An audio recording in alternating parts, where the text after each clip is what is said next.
여보, 뱃속에 우리 아기가 하늘나라로 갔어. 세리의 울먹이는 말에 환기찬은 그 자리에 얼어붙었습니다. 뒷목을 감싸쥐고 벽에 기대 선 기찬. 눈가엔 피눈물 같은 고통이 흐릅니다. 여보, 어머님이 날 계단에서 밀었어.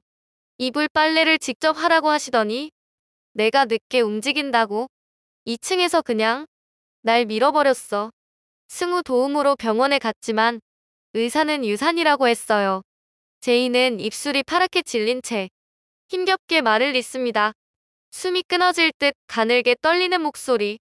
환기찬은 아무 말도 하지 못합니다. 그저 제인의 손을 잡고 고개를 떨굽니다.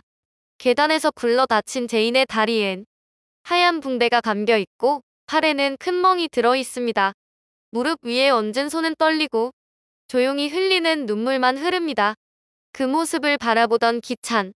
끝내 고개를 숙이며 참았던 눈물을 흘립니다. 우리 아기였는데. 목이 메어 더는 말을 잇지 못합니다. 그때 거실 쪽 문이 덜컥 열리며 노숙자 여사가 어슬렁 나오죠. 아유, 시끄럽게 왜 울고 난리야. 애가 죽었나 뭐? 기찬의 눈빛이 단숨에 싸늘해집니다. 어머니. 그는 부들부들 떨며 말을 꺼냅니다. 제인이 어머니 때문에 계단에서 굴렀어요. 우리 아기가 죽었다고요. 노숙자는 놀란 듯 주위를 둘러봅니다. 붕대 감긴 다리, 창백한 얼굴, 울음 가득한 제인. 뭐라는 거야? 내가 밀었다고? 내가 언제 그런 짓을 했다는 거야? 난방에서 낮잠 자고 있었는데. 하지만 그 순간, 더는 참을 수 없었던 제인. 고개를 번쩍 들고 울음 섞인 비명을 터뜨립니다. 어머니, 절 왜 그렇게 미워하세요? 아무리 제가 싫어도, 아무리 못마땅해도, 어떻게, 우리 아기까지, 어머니 핏줄이에요, 그 아기. 기찬 씨랑, 어머니 피 섞인 아이잖아요. 제이는 울먹이다 결국, 몸이 휘청이며 바닥에 쓰러집니다. 그대로 실신해버린 그녀. 거실은 순식간에 얼어붙습니다. 노숙자는 놀라 두 손을 벌벌 떨며, 억울하다는 듯 말을 내뱉습니다. 아니야. 아니라고. 내가 그런 여자를 왜 밀어? 내가 언제 그랬어? 이게 무슨 날벼락이야. 아이고 억울해 죽겠네. 그 순간 조용히 구석에 서 있던 환기만이 작게 그러나 뼈있는 말을 던집니다. 엄마 또 저러신다. 우리 유경이한테도 그랬잖아. 기분 나쁘면 이불 빨래 시키고 말 안 들으면 꼭 등짝 한 대는 쳤다니까. 근데 이번엔 진짜 일을 냈네. 뒷감당 어떡하려고 그래요. 노숙자의 얼굴이 하얗게 질립니다. 그녀는 도무지 믿어주는 사람 하나 없는 현실에 미칠 지경입니다. 늘 엄마 편이던 둘째 아들. 그 효자 기찬마저도 이제는 제인의 말만 믿습니다. 기찬은 싸늘한 눈빛으로 말합니다. 어머니, 제인이 곁엔 당분간 가지 마세요. 몸 회복하는 동안 좀 조심해주세요. 그 말은 얼음처럼 날카로운 비수가 되어 노숙자의 가슴을 깊숙이 찌릅니다. 내가 내 자식한테까지 밀려나? 노숙자의 눈가에 눈물이 맺힙니다. 설상가상. 그 사고뭉치 큰아들 김한이는 뒤에서 또 한마디를 보탭니다. 에이, 엄마 또 그러신다니까. 유경이한테도 별일 다 시키더니 이번엔 진짜 큰일 냈다니까. 심지어 하나뿐인 딸 황나라도 덧붙입니다. 우리 엄마가 좀 유별나긴 해. 노숙자는 숨이 턱 막혀옵니다. 자식들 누구 하나 내 편이 없다는 현실. 그 참담함이 온몸을 짓누릅니다. 그 순간 곁에서 스르르 다가오는 강세리. 어머니, 저는요. 어머니 편이에요. 저는 어머니 말씀 다 믿어요. 하지만 노숙자의 눈은 싸늘하게 식어 있었습니다. 눈길조차 주지 않았습니다. 강세리의 그 말 하나도 반갑지가 않았죠. 입만 열면 도와준다 하더니 결국 내 뒤통수 친 것도 쟤잖아. 노숙자의 가슴은 서늘한 바람이 지나가는 것처럼 싸늘해졌습니다. 점점 변해가는 기찬의 눈빛, 점점 멀어지는 자식들의 마음. 노숙자는 방바닥에 주저앉습니다. 주저앉은 채 어깨를 툭 떨구고 혼잣말을 내뱉습니다. 아이고, 내 팔자야. 우리 귀하디 귀한 둘째 아드님도 이젠 어미를 무시하네, 무시해. 그때 기찬이 조용히 입을 엽니다. 어머니, 계속 그러실 거면 며칠이라도 나가 계세요. 어디 여행이라도 좀 다녀오시죠. 그 말에 노숙자는 기찬을 멍하니 바라봅니다. 뭐라고? 나더러 이 집에서 나가라고? 손이 덜덜 떨리고 입술은 바짝 말라옵니다. 그렇게 충격을 받은 노숙자. 이제 그녀의 복잡한 마음요. 또 어떠한 계략을 불러올 것입니다. 황기찬은 첫째 아들 은호를 떠나보낸 뒤로 늘 마음 한켠이 텅 비어 있었습니다. 그런 기찬에게 제인의 임신 소식은 가슴 한복판에 꺼져가던 불씨를 다시 지펴준 희망이었죠. 하지만 그 희망마저 허무하게 꺼져버렸습니다. 제인이 유산을 했고 기찬의 가슴은 또 한 번 무너졌습니다. 기찬은 생각합니다. 죽은 우리 은호를 생각해서라도 제인이 반드시 내가 지켜야겠다. 그때부터였습니다. 기찬의 눈빛이 변한 건 그 눈빛은 더 이상 어머니에게 따뜻하지 않았습니다. 노숙자는 이런 아들의 태도에 가슴이 서늘해졌습니다.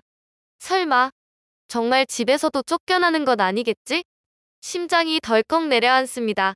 그날 저녁 퇴근해 서재에 앉아있던 황기찬. 문 앞에 선 노숙자는 작게 주먹을 쥐며 속으로 중얼거립니다. 그래, 나도 이제 내 살 길 찾아야지. 조용히 문을 열고 기찬을 마주합니다. 아드님, 사실은 그 애가 그랬어요. 그 세리, 걔가 먼저 그러더라고요. 기억을 잃은 척하는 제인이 들들 볶아야 옛날처럼 눈 똑바로 뜨고 달려들 거라면서 나더러 좀 쥐어짜보라고 했어요.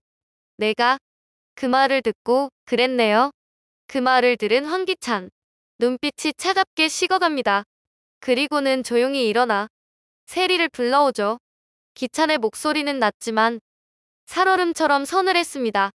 당신이 엄마한테 그런 말 했어? 그 순간 집안 공기가 바짝 긴장으로 얼어붙습니다.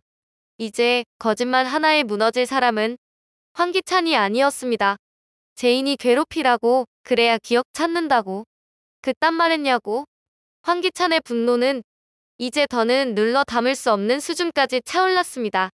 세리는 그 자리에 얼어붙은 듯 멍해졌습니다. 아니야. 난 그런 말 안 했어. 어머니가 그렇게 말씀하신 거야. 난 아니야 정말 아니라니까. 하지만 기찬의 눈빛은 이미 믿음을 걷어버린 사람의 것이었습니다. 그 눈동자엔 실망과 분노, 그리고 알 수 없는 혐오까지 스며 있었죠. 세리는 더는 숨이 막혀 부엌으로 물을 마시러 갑니다. 속이 타들어가 그저 물 한 컵이라도 넘겨야 할 것 같은 심정. 그때 조용히 다가오는 한 사람.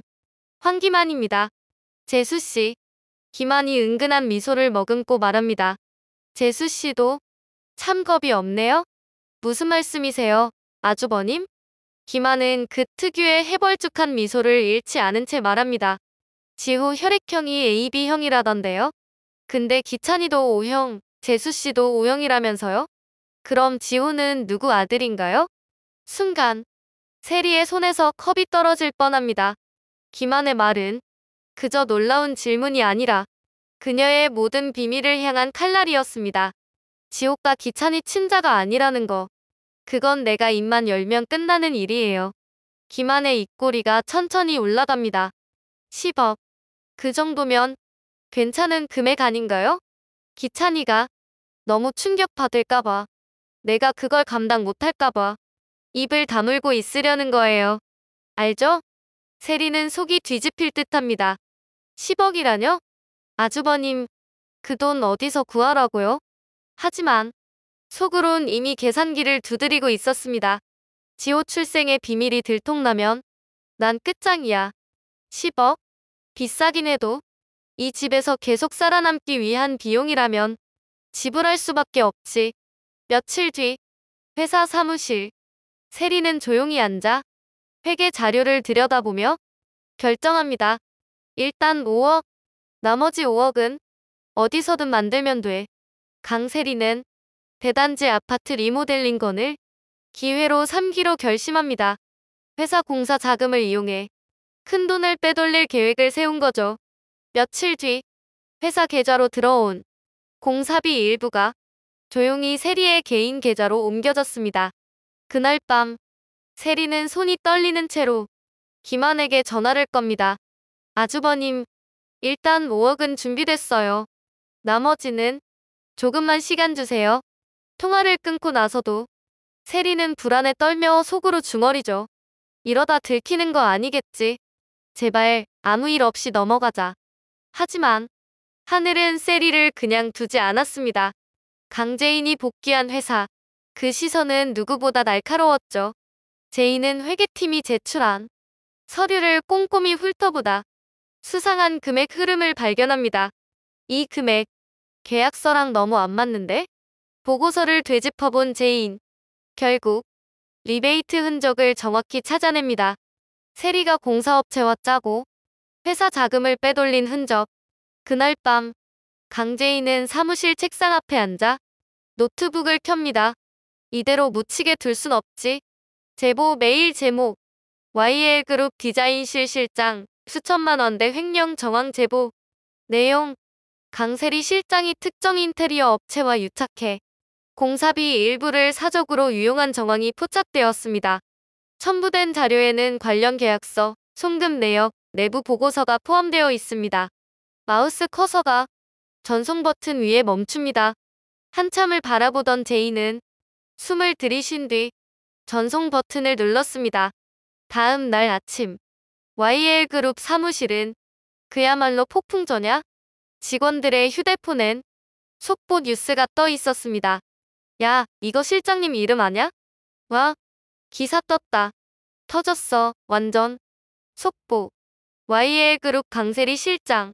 수천만 원대 회삿돈 횡령 의혹. 경영진 긴급 조사 착수. 임원 회의실. 그 중심에 강세리가 서 있습니다. 그녀는 마치 벼랑 끝에 선 사람처럼 허둥지둥 손을 내저으며 외칩니다. 아니에요. 그건 다 오해예요. 저 정말 그런 짓 안 했어요. 하지만 패트릭 대표가 조용히 말하죠. 계좌 추적 결과 입금 내역과 리베이트 계약 자료까지 모두 확보됐습니다. 세리는 눈이 동그래져 외칩니다. 누가 그런 제보를 한 거예요? 그 순간 창가에 기대선 제인이 눈빛 하나로 대답합니다. 진실은 언제든 드러나기 마련이죠. 회의실 한가운데 패트릭 대표의 목소리가 차갑게 울려 퍼집니다. 수사기관 협조 요청 이미 들어왔습니다. 그 순간 조용히 문이 열립니다. 그곳으로 강재인이 단정한 정장 차림으로 들어섭니다. 사무실의 시선이 일제히 그녀에게로 쏠리는데요. 나중에 알았어요. 제가 결제한 금액과 실제 지급된 금액이 다르다는 걸. 강재인은 말끝을 흐리지 않습니다. 조용하지만 단호한 눈빛, 한치도 물러섬 없는 태도. 회의실엔 차가운 정적이 감돕니다. 그리고 강세리는 말없이 입술을 꾹 다문 채 의자에 주저앉습니다. 눈동자가 흔들리고 손끝이 떨려옵니다. 몇 시간 후에 YL그룹 공식 입장이 언론을 통해 발표됩니다. 강세리 실장은 현재 직무 정지 상태이며 해당 사안은 법무팀을 통해 정식 수사기관에 이첩됩니다. YL그룹은 위법 행위에 대해 무관용 원칙을 적용하겠습니다. 늦은 밤 사무실 한켠에서 강세리는 박스를 정리 중입니다. 서랍을 비우며 다 쓴 펜 하나, 쓸쓸히 구겨진 계약서 한 장을 허공에 흘려보내죠. 그리고 혼잣말처럼 중얼입니다. 이게 다 강재인 때문이야. 내가 꼭 복수하고 말 거야. 반드시. 하지만 이미 모든 게 끝났습니다. 이번 일로 황기찬조차 강세리를 완전히 버렸습니다. 강재인의 복수는 이제 이막을 준비하고 있었습니다. 다음 회에서 제인의 통쾌한 복수가 이어지는데요. 강재인을 응원하신다면 구독과 좋아요도 꼭 부탁드릴게요. 오는 하루도 행복하시고요. 시청해주셔서 감사합니다.